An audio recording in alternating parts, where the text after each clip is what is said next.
नमस्कार, मैं हूं कविता मिश्रा और स्वागत है आपका हमारे चैनल एवन न्यूज टीवी में। रुक करते हैं दिन भर की बड़ी खबरों की तरफ।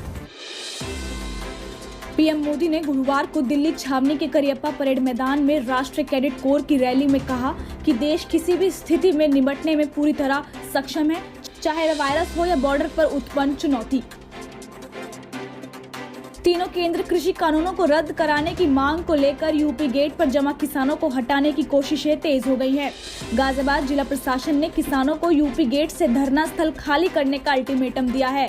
मिली जानकारी के अनुसार यूपी गेट से धरना स्थल आज रात में ही खाली कराया जा सकता है। दिल्ली पुलिस की तमाम कार्रवाइयों के बाद अब उत्तर प्रदेश के मुख्यमंत्री योगी आदित्यनाथ भी एक्शन में आ गए हैं। मीडिया रिपोर्ट्स के मुताबिक गुरुवार को उन्होंने उत्तर प्रदेश में जगह जगह चल रहे किसानों के धरने को खत्म कराने का आदेश दिया है। योगी सरकार ने सभी जिला अधिकारियों और पुलिस प्रशासन को धरना खत्म कराने के निर्देश दिए हैं। भूकंप के झटके से एक बार फिर राजधानी दिल्ली की धरती हिली है। गुरुवार सुबह पश्चिमी दिल्ली के इलाके में यह भूकंप के झटके महसूस किए गए हैं।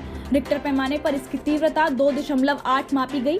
अब तक इस भूकंप के झटके से किसी जानमाल के नुकसान की खबर नहीं है। ब्रिटेन में मिले कोरोना वायरस के नए स्ट्रेन को लेकर देश में चिंता बढ़ गई थी। इस बीच Indian council of medical research के महासचिव डॉक्टर बलराम भार्गव ने राहत की खबर दी है। उन्होंने बताया कि भारत बायोटेक में बनकर तैयार हुई कोवैक्सीन के जरिए वायरस के इस नए स्ट्रेन का सामना किया जा सकता है।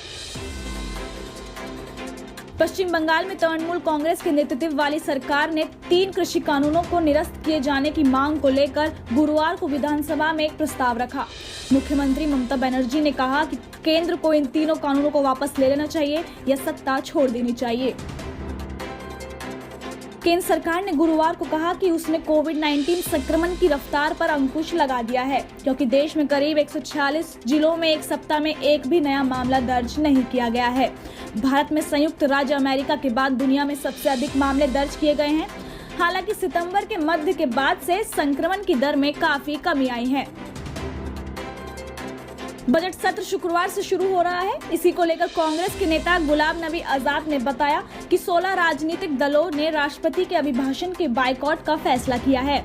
इसे लेकर आजाद ने कहा कि हम सभी मिलकर 16 राजनीतिक दल राष्ट्रपति के अभिभाषण का बहिष्कार कर रहे हैं, जो कल दिया जाएगा। इसका मुख्य कारण तीनों कृषि कानूनों को विपक्ष के साथ बिना बहस के पारित करना है। कांग्रेस के पूर्व अध्यक्ष राहुल गांधी ने केंद्र कृषि कानूनों को लेकर गुरुवार को केंद्र सरकार पर फिर निशाना साधा और दावा किया कि देश के ज्यादातर किसानों को इन कानूनों के ब्यौरे के बारे में विस्तृत जानकारी ही नहीं है, और अगर उन्हें ये विस्तृत जानकारी होती तो यह आंदोलन पूरे देश में चल रहा होता। केंद्रीय शिक्षा मंत्री रमेश पोखरियाल निशंक ने गुरुवार को कहा कि सीबीएसई 10वीं-12वीं परीक्षा की डेट शीट 2 फरवरी 2021 को जारी की जाएगी। गौरतलब है कि सीबीएसई 10वीं-12वीं की परीक्षा 4 मई से शुरू होंगी और 10 जून तक चलेंगी। प्रैक्टिकल एग्जाम 1 मार्च से होंगे। वहीं परीक्षाओं के परिणाम 15 जुलाई तक जारी हो जाएंगे। बुलेटिन में फिलहाल इतना ही। देश और दुनिया की तमाम खबरों के लिए देखते रहें एवन न्यूज टीवी। ताज़ा तरीन खबरों को जानने के लिए अभी टाइप करें एवन न्यूज टीवी। नीचे दिए गए सब्सक्राइब बटन को दबाएं और नोटिफिकेशन के लिए दिए गए बेल आइकन पर क्लिक करें। हमारे वीडियोस को लाइक, शेयर और कमेंट करें।